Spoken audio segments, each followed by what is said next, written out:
Hi, welcome once again to M5's English language learning program, Let's Speak English. I'm Gav Duncan and I'm here on your TV screen to help you learn English. Now, are you sitting comfortably? Yes? Good.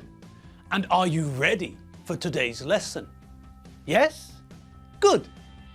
Okay, well, let's learn English together. Good afternoon, chickens of the forest. Yes, you're right. You're not wrong. It's Friday afternoon on M5, and we're almost ready to start today's lesson. We're still knee-deep in revision here in the studio, so if you're ready for today's lesson, give me a sign. Aha! I see a sign. Okay, you're ready. I'm ready.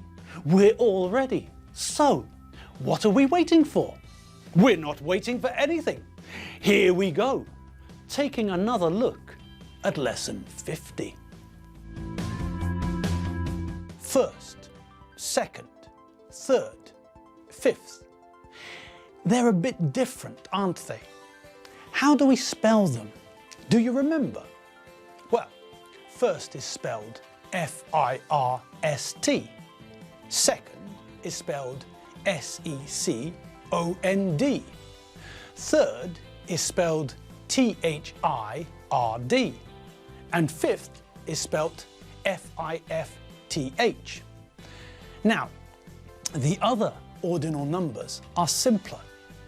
We just take the number and add th, sixth, seventh, eighth, ninth, 10th, 11th.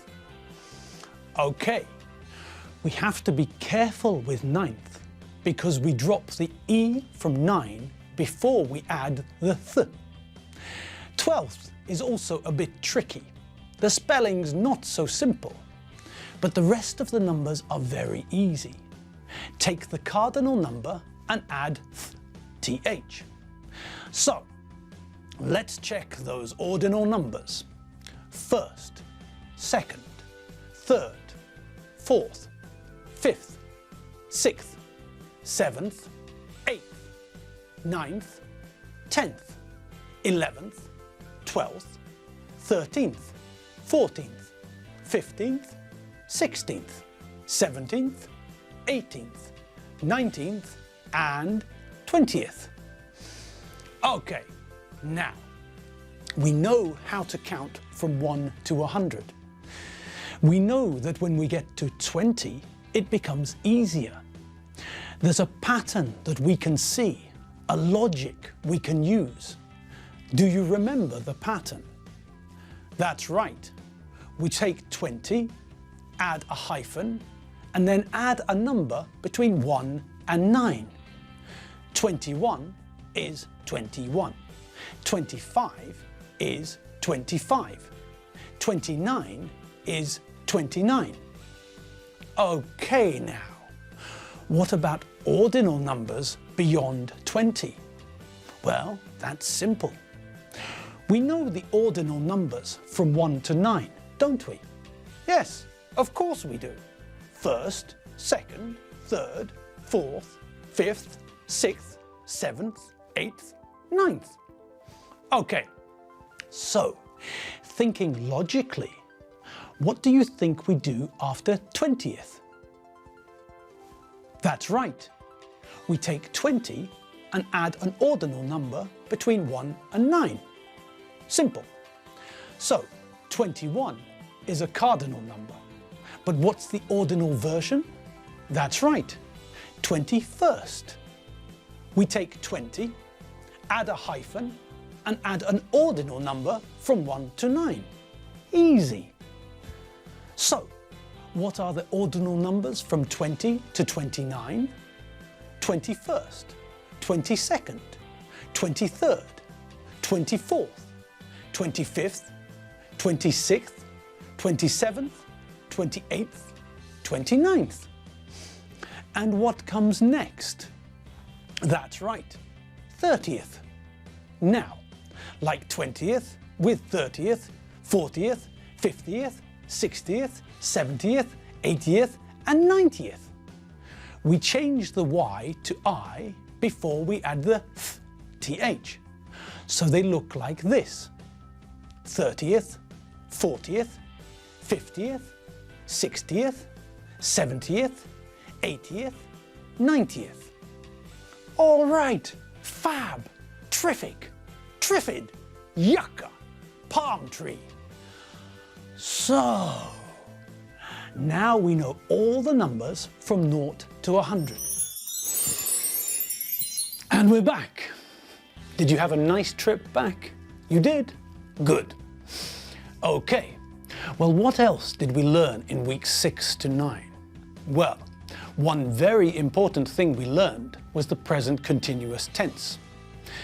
We know the present simple tense, and we know we have to be careful with the spelling of the third person singular. But we also know that although the present simple is a useful tense, it's not enough. We need to learn more tenses, and the present continuous is the best place to start. Do you remember when we met the present continuous? Think back, concentrate, think back to lesson 33. Lesson 33.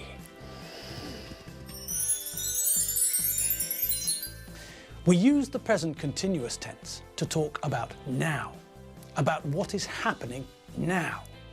If something is happening now, we need the present continuous tense. I'm talking to you. That sentence is the present continuous. I'm talking to you now, so I'm using the present continuous. I'm standing in front of a camera. Again, what tense is that? That's right, I'm using the present continuous tense. Why am I using the present continuous tense? Because I'm talking about what I'm doing now.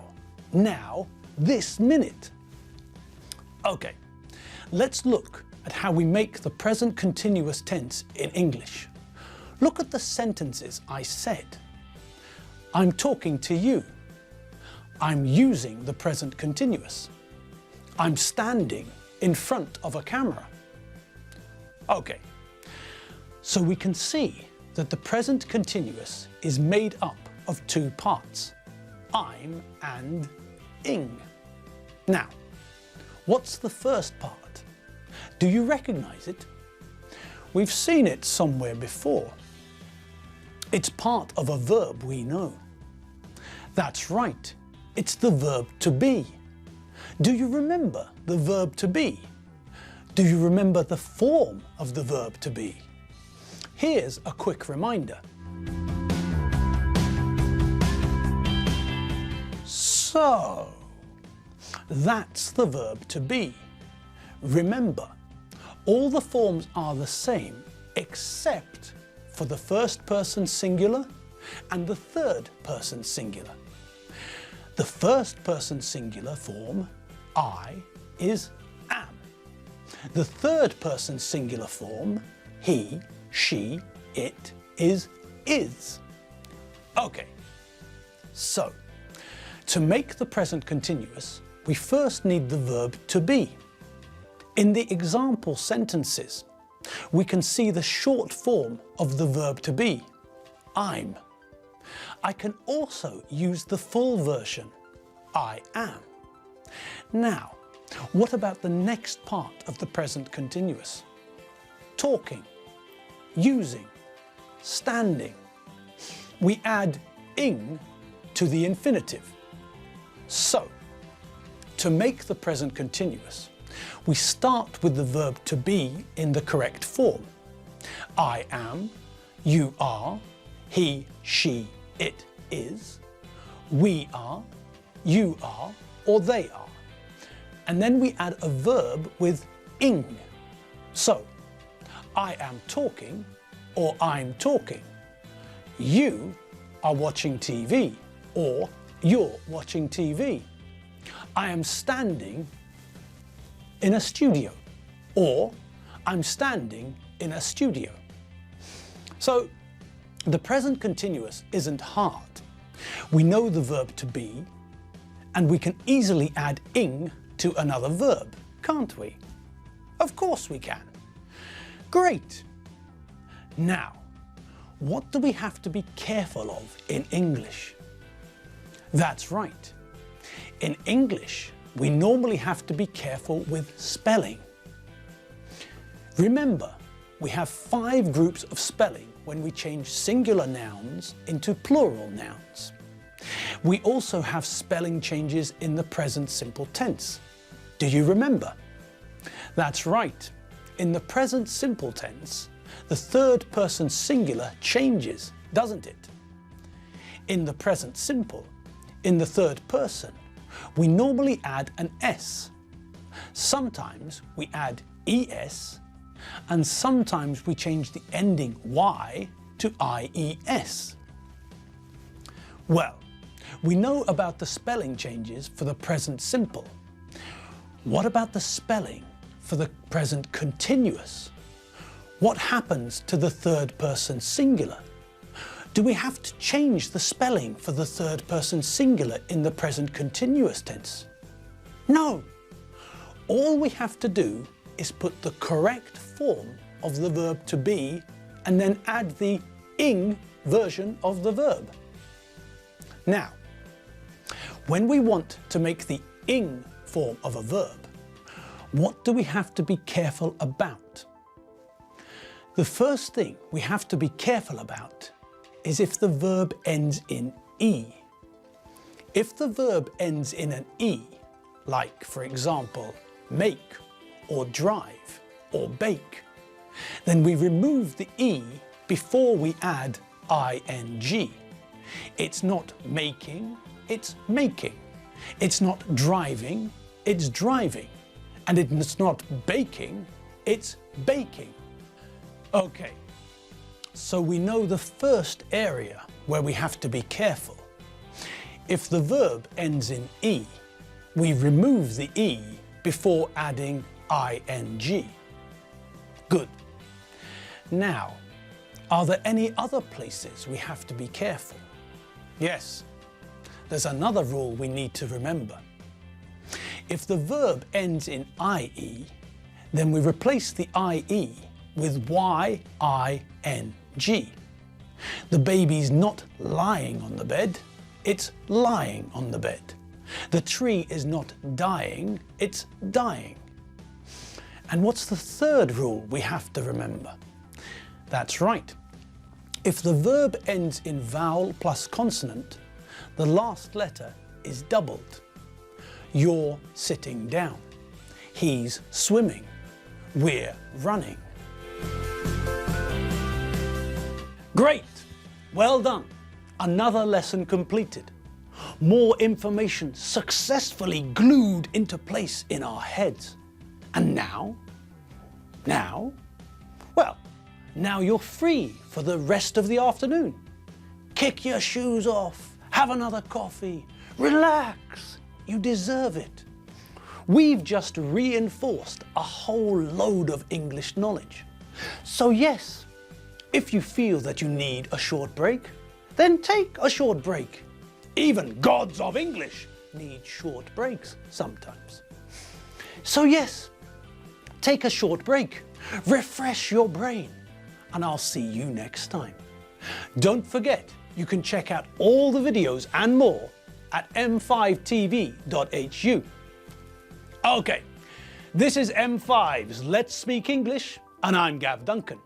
Have fun, have a fantastic weekend, and I'll see you next time. See you later. Bye.